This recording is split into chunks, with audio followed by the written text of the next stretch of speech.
our European Football Live show. We are on YouTube, Twitter, Facebook. We are all over the place. Chris, even though we have a pretty big weekend ahead of us, we are finishing all the major leagues in Europe. We are getting ready for that Champions League finals next week. I'm pretty sure that the most important news for you is that Everton has secured their spot in the English top flight. For now, there's some stuff going on behind the scenes that to me sounds like sour grapes from Leeds and Burnley, but it's fine. We're still, I'll take it for what it is right now. It was a big result yesterday. I can tell you, I was sitting on pins and needles that entire game, and then the giant relief for like 30 seconds when they scored that third goal, Everton, and then realized that I had to still go through 10 more minutes after the fans decided to run out onto the field. And I can tell you, at the time, I probably would have understood it being there, but at the same time, I'm sitting at home like, you idiots. Now you just gave them 5 extra minutes. Yeah. But Well, I'm pretty sure that Leeds will pay, and not Leeds, that Everton will pay a hefty fine because of that. They will probably fine some of those people who ran onto the pitch as well. Probably the first 10, 15 maybe, and then the rest just follow. But unfortunately, I don't think they will be watching another game for their lifetime, at least not live. ugh, yeah. See, my thing is, how do they really enforce that? I mean, yeah, Well, I remember reading a while ago that all those not players, all those fans who are not allowed to go to the games anymore, they actually have to go to the local police station and report there that they are not at the game, and then they are free to go, I guess, or something like that was. But that's I'm not sure. I'm not sure if that's happening still. But yeah, I remember kind of reading about it, and I was like, wow, those English dudes are not letting go, man. It's crazy. dude. That's to me that seems a little. I get it, like I understand it, but to me that seems a little bit extreme. I don't know. Well, that's how they got rid of all the hooligans and I don't know what else with those hefty politics and hefty fines and whatnot. Now you can go watch an EPL game with your kids or your grandkids or whatever. You can be 90 years old, you can be 9 years old, and you're safe. Nobody's gonna touch you. Nothing's gonna happen. And I get it, honestly. I think that football is for everyone, and everybody deserves to enjoy it. But I don't think there's room for those hooligans who go to the game or just to, I don't know, fight or I don't know. Yeah, I mean, it's a touchy subject because yeah, I agree with you. There's no place for like fighting in the stands and hooliganism that can cause harm and stuff like that. But running onto the field, corral them, slap them on the wrist, send them back to their seat. They didn't cause any damage. I get it. You want to protect everybody at all costs, and I agree with that. But man, it's like Yeah, but it's that is not gonna prevent them from doing that next time. no, I know it's not. And I again, maybe I don't know. I see what happened in what happened with the Stuttgart game where Stuttgart scored to save their seat to save their Bundesliga status, and then you look at the field like right after the game, and it's a sea of people. Same thing with Everton yesterday, and it's just like, okay, well, at what point do you sort of draw the line there? Do you know what I mean? Like I after the game, the players are still out there, The and difference is that Stuttgart's fan waited until the end of the game.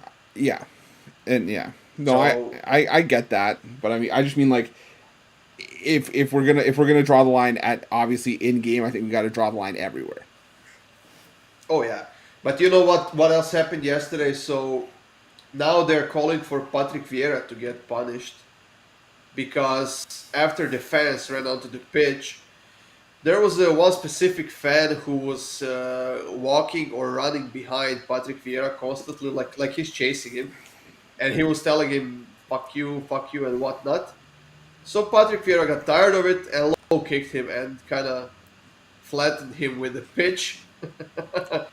and now they're calling for him to get suspended or get a huge fine or whatever. But you see, this is the kind of stuff that happens when fans get onto the pitch before the game is over, or even after. So Yeah, I fair don't know. enough. Fair enough. But I would call for him to get a fine after that. That's what the security is there for, and that's why Yeah, police are but that's why police are at these games. this is not his fault though. But still, you're a professional. You have to act the professional. I get it. Trust me, I've had annoying people chase after me and be annoying to me. I didn't turn around and low kick them. I told them to mind their p's and q's and buzz off. Yeah, but how certain are you that if he told that fan to stop, the fan would actually do that and not become even worse after that fact? I have a feeling this is sort of going to be one of those arguments that you and I agree to disagree on Yeah, because I've seen we bring it back to North American sports, right? You had a police officer that stopped Raptors front office president Masai Ujiri, but he was saying I'm with the team, but he used unreasonable force. So it's like saying you stop the wrong people that don't have that have the credentials, but you let the people on the field that don't have them, and I think yeah, at a but certain it's.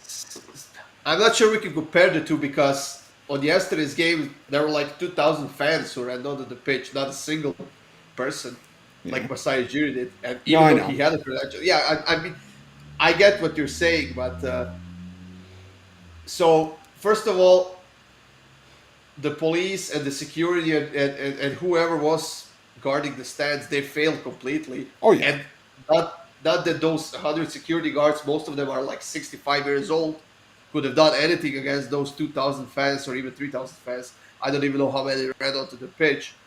But I am actually not for that because I kind of want to defend Patrick Vieira here because that guy went into his personal space. The game was still supposed to be on.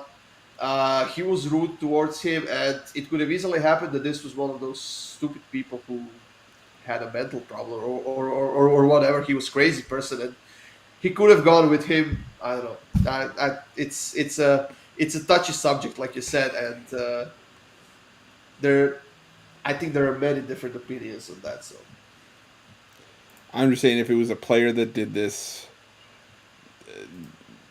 they'd be lauded for standing up for them. I don't know.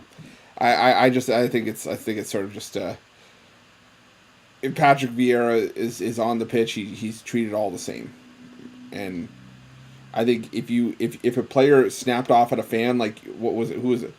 Like was it Matt Cant? Was it, oh no, Eric Cantona that jumped into the stands and then drop kicked someone? Of course, you'd throw the book at him because he went into the stands and drop kicked someone. But I get it. You're saying it's you know it's he's this guy's provoking Patrick Vieira. I get yeah, it, but Patrick Vieira knows his the standards that are expected. I don't know. yeah. But if we are giving the same leash to the players, why not give it to the coach who was 2-0 up at halftime and then lost 3-2 at the end of that game? I mean, I know. I'm saying I'm with you. In the way I'm so okay. This is we're kind of going down a rabbit hole here. I agree with you and don't agree with you at the same time. I agree with you that all players and coaches should be held to the same standard. But where I'm kind of trying to figure out where the line is where that line is drawn. That's yeah, all. I don't know.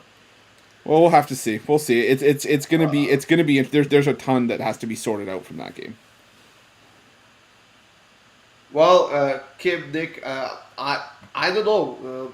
Maybe the tunnel was on the other side. Maybe he was walking towards the tunnel. Maybe that happened like instantly as soon as the fans got onto the pitch. He didn't have time. Yeah. I don't know. He was trying to get everybody off. I remember he Yeah. was furious with I think it was the fourth official. He was saying, "I want my guys off the pitch." Yeah. But So I guess it was just a drunk Everton fan who will well, definitely get a fine, a oh big yeah, one. uh, yeah. He's gonna work his entire life to pay it off. I don't know about that. Maybe. Now, Chris, we got a few games today. Levante is leading 4-2 against Rayo Vallecano. That not that it means much to them. Real Madrid and Betis turned out to be a very boring game. It's nil-nil. Nobody is eager to push forward. I mean, I personally expected that in a game where neither team has to be afraid of losing anything, doesn't need anything to gain something in the league. And with that being the last game of the season, I was expect at least from Betis, to be honest, I was expecting a bit more effort to play, have fun, and score a goal. But that did not happen in this game. And in total, we have 5 shots on target between the two teams, 50-50% of ball possession, and that's about it. Yeah, there was just a lot of mucking around in the midfield in that game, and you said there's just these are the perils of betting on any sport late in the season when there's really little to play for. There's a ton of volatility, and if we're not talking about expecting goals and not getting any in Real Madrid and Real Betis, let's look at, like you said, let's look at that Rayo Vallecano and Levante game. Levante, I thought we're gonna have just no fight in them with their season pretty much over, their demotion status confirmed, and I thought Rayo Vallecano puts forth a good effort at home, and they get absolutely demolished by a bottom feeder. So I don't know. Yeah. It's yeah. Yeah, Roma smashed Torino on the road, and with that, they have secured the Europa League spot for next season, regardless of what happens in the Conference League finals next week. And it looks like that Fiorentina and Atalanta will be fighting it out for that Conference League spot. They both have 59 points. That game is going on. Not that game, but those two teams have a game tomorrow. We'll talk about those on the morning show tomorrow as well. Let's see what else we had.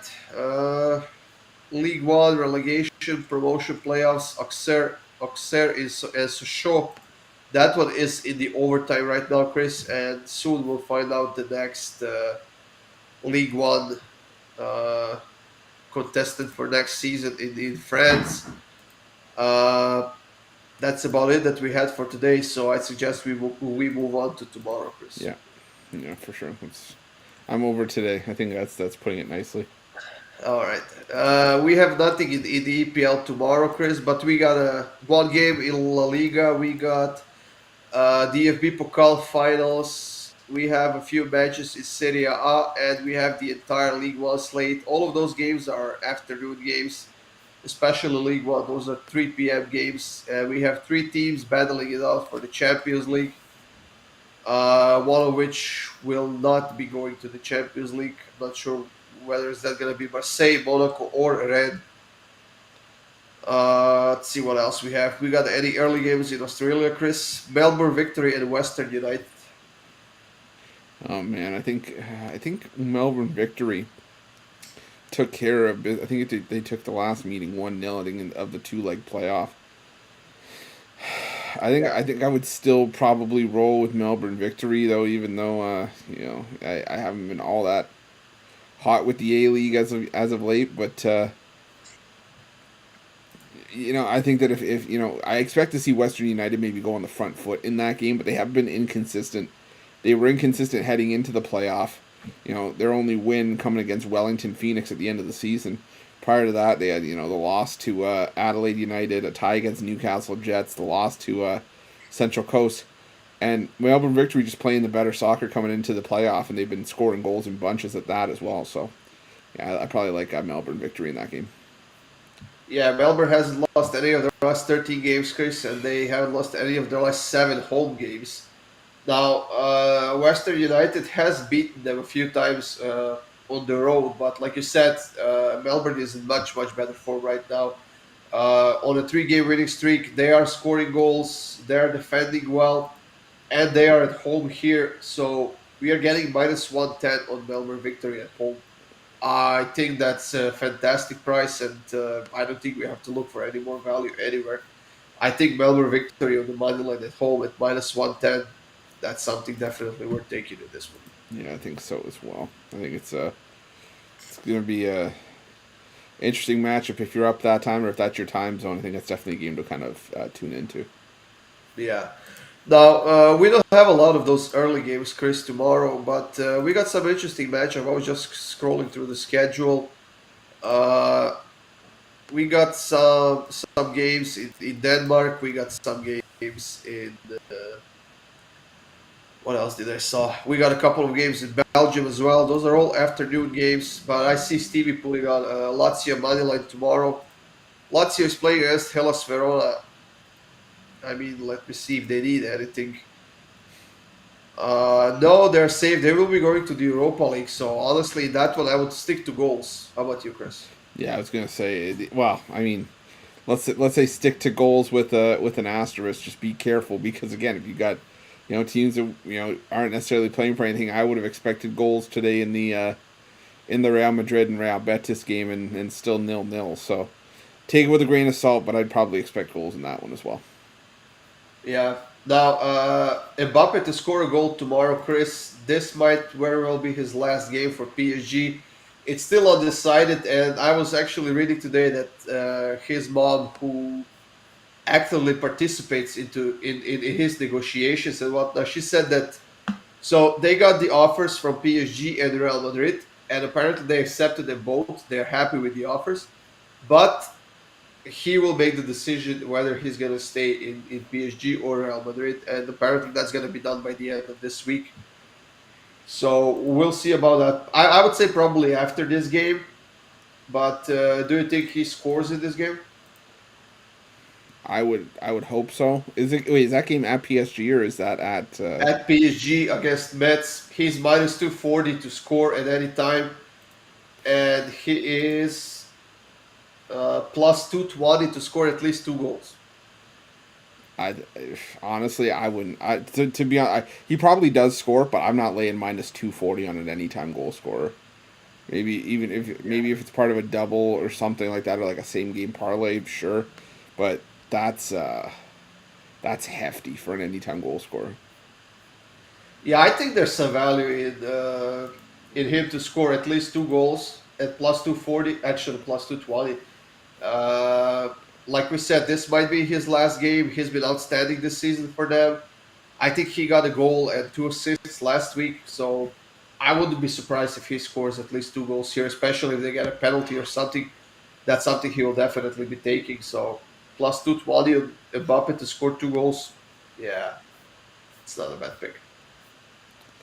Yeah, I for me again, I want to take I'd want to take goals, but again, for me, something just sort of keeps me off of a lot of things like in these last few games when teams have really little to play for.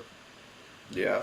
Now, we did mention Fiorentina needing the win in their game. They're playing against Juventus at home, and they are actually favorites. I was looking at that, and I wasn't surprised that they are favorites. I was surprised that they're minus 122 favorites, even though Juventus doesn't need anything.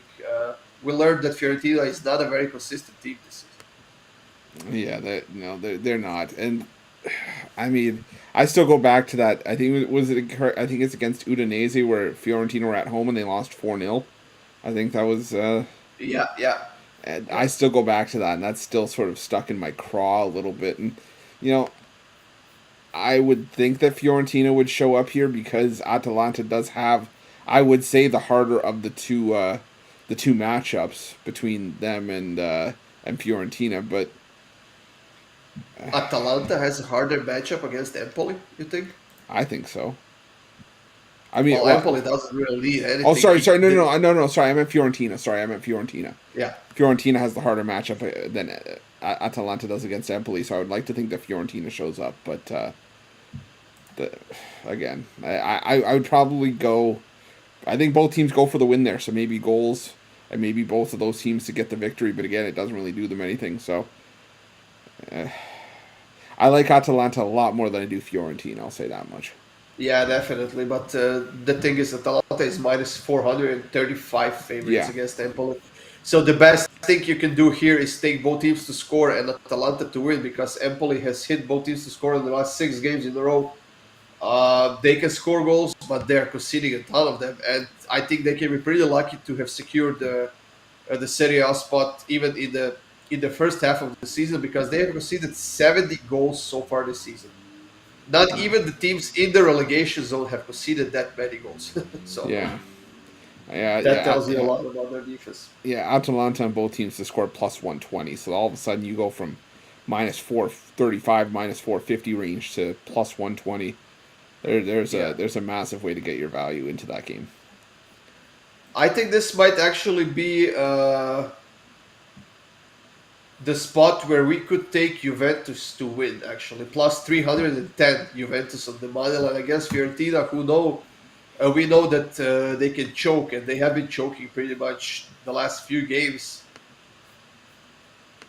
Do you think that's a good idea to take Juventus on the money line Uh, at plus 310? I know that they don't need anything, they have nothing to play for, but I'm thinking they just show up to, I don't know, mess yeah, up with Fiorentina. yeah. I mean, the way I would look at it is, I'd probably if you probably sprinkle a bet on the draw and on Juventus, or take both of those and put them both together. Like if you're putting 20 on a draw and 20 on Juventus, go with that, or put 40 on a double chance. But either way, I would go anything against Fiorentina to get the result there. Like Goran said, the inconsistency Yeah. just really scares you off of Juventus at that point, no matter how good the team actually is. And the double chance on Juventus is plus 102 here in my book. Yeah, I've got minus 120. So I mean, definitely that. This is where this is where we tell everybody, do your line shopping. Yeah. Now, John, we are talking about Atalanta, the Italian Atalanta, not Atlanta FC, but I'm pretty sure we'll talk about some MLS tomorrow. I think there are some games tomorrow, Chris, or on Sunday. I'm pretty There's sure some we'll talk. tomorrow, yeah. Yeah, pretty sure we'll squeeze them in somewhere. Uh, it looks like Real Madrid ended 0-0, if I'm not mistaken. Yeah. Looks like Let's it. see what else we have for tomorrow, Chris. Speaking We'll talk speaking more of about. speaking of, Yeah. you know, a team that that John kind of just mentioned that I completely forgot. I don't even remember seeing an Atlanta United game this season. Like I don't even remember seeing them on any schedule when I've looked at MLS. But I'm like, oh yeah, I forgot they Yeah, had a team. I think they're doing pretty well actually this season. I mean, I'm not sure who their coach is. Uh, I think they have somebody well known as a head coach, don't they? I'm not 100% sure. I couldn't tell you. Let me look it up real quick. They are playing tomorrow against Nashville, so it's a Southern Derby, I guess. Yeah, probably. So their head coach is Gonzalo Pineda, Mexican guy. He's not well known, I don't know. And they are right now in 13th place. Yeah, middle of the table. Yeah. Okay, let's see what else we got going on here for tomorrow, Chris. I think Switzerland is happening on Sunday. Uh, we got games to talk about, but we'll talk about most of them tomorrow, since they're all in the afternoon mostly.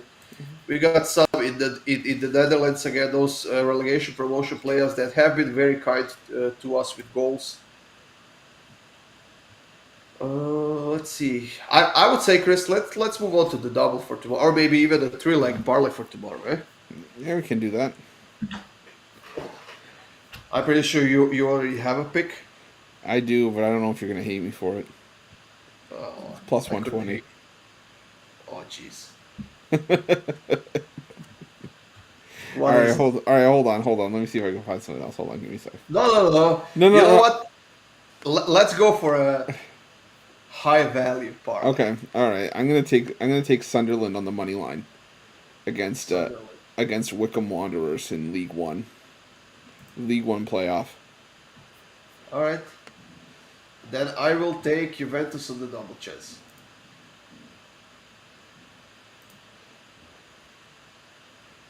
And for the third one, Chris,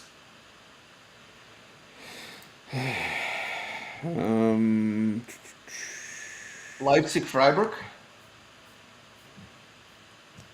both teams to no. Both teams to score. Uh,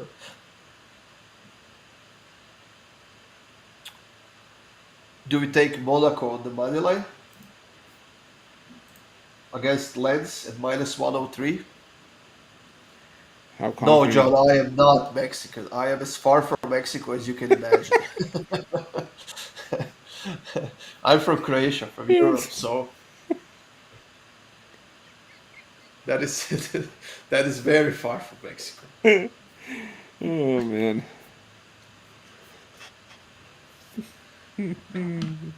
Uh, okay. So who'd you say it was? It was Rennes, Monaco, and Marseille that No, are fighting for the. yeah, yeah. Monaco is playing against Lens on the road. Rennes is playing against Lille on the road, and Marseille is playing against Strasbourg at home. Somehow they are plus 102. I if you want to go French league, we can. I was gonna suggest both teams to score in that Freiburg Leipzig game, Yeah, we can do that. Why not? We are already at plus 330 anyways. but So let's see. Both teams to score. Ooh, that's a nice parlay, Chris. I like that.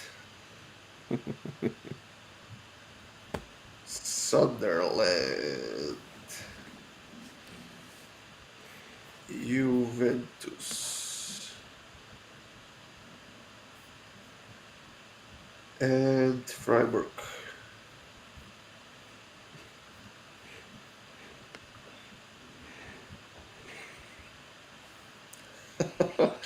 What are you laughing about? I can hear you. nothing. I just hear something. I hear something outside. Okay. Okay, guys. So Sunderland against Wycombe Wanderers. That's in the English League One. Take Sunderland on the money line. Fiorentina versus Juventus in Serie A. Take Juventus on the double chance. So Juventus to win or draw. And Freiburg versus Leipzig. Now I'm laughing. So Freiburg versus Leipzig in the DFB Pokal finals in Germany. Take both teams to score. That is plus 664 for this parlay. That's a big one. Go into the weekend with just a massive parlay. Why not? Yeah. Why not? It's the last game of the season in most of the leagues, so we might get lucky with this big one. Yeah, you might try to max value. Yeah. Anyways, we got a couple of big shows this weekend, guys. So make sure you join us at 9 a.m. tomorrow morning and Sunday morning. Stay tuned for our videos coming up on YouTube later on today. We do have a few of them and another parlay video, of course. Uh, Croatia never. What are you talking about, John? Croatia ended second in Russia in the last Just, World Cup in just 2018. Goran, just. Uh, Man, all right. There's well, somebody is trolling us, I guess, because to say that Major League is the best league in the world, I didn't even see that comment until now. So, like I said, guys, stay tuned for the rest of the videos and check out our premium. I will have some soccer premium. Chris will have a bunch of other games, other sports. So check those out and enjoy the rest of your Friday, guys. And we'll see you tomorrow morning, 9 a.m. Eastern.